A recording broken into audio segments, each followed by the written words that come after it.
Hello Indians అందరు ఎట్లున్నారు దోస్తులు? నేనైతే మస్తుగా ఉన్నా. ఏం లేదు దోస్తులు, ఇలా తెలంగాణ స్పెషల్ ఆనకాయ గారెలు మీకు చేసి చూపిద్దామని తీసుకొచ్చేసాను. ఒక పెద్ద ఆనకాయ తీసుకోండి, దాన్ని నీట్గా పొట్టు గీకి కడగండి. కడిగిన తర్వాత దాన్ని తురమండి. తురిమిన తర్వాత ఒక గిన్నెలో వేసుకోండి. గిన్నెలో వేసుకున్న తర్వాత మీ దగ్గర బియ్యం పిండి ఉన్న నూకల పిండి ఉన్న వేసుకోండి. వేసుకున్న తర్వాత ఏముంది, కొంచెం బాగా కొన్ని నువ్వులు వేసుకోండి. కొంచెం నువ్వులు వేసుకున్న తర్వాత కొంచెం జీలకర్ర వేసుకోండి దోస్తులు.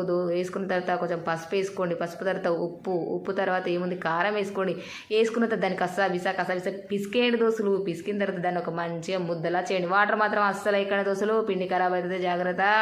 దాన్ని ముద్దలా చేసిన తర్వాత ఏముంది దోస్తులు, మంచిగా కడాయి పెట్టుకొని నూనె పోసేసుకోండి. పొయ్యి అంట పెట్టేసుకున్న తర్వాత ఏముంది, ముద్ద తీసుకొని మంచిగా దాన్ని గుండ్రగా చేసి ఒక హోల్ పెట్టేసి అందులో వేసేయండి. అందులో వేసేసారనుకో, అలా కొన్ని గారెలు వేయండి. వేసిన తర్వాత ఏముంది, మంచిగా గారెలు మీకు రెడీ అయిపోతాయి. అలా రెడీ అయిపోయిన తర్వాత ఏముంది దోస్తులు, పిండి అయిపోయేదాకా వేస్తూనే ఉండు.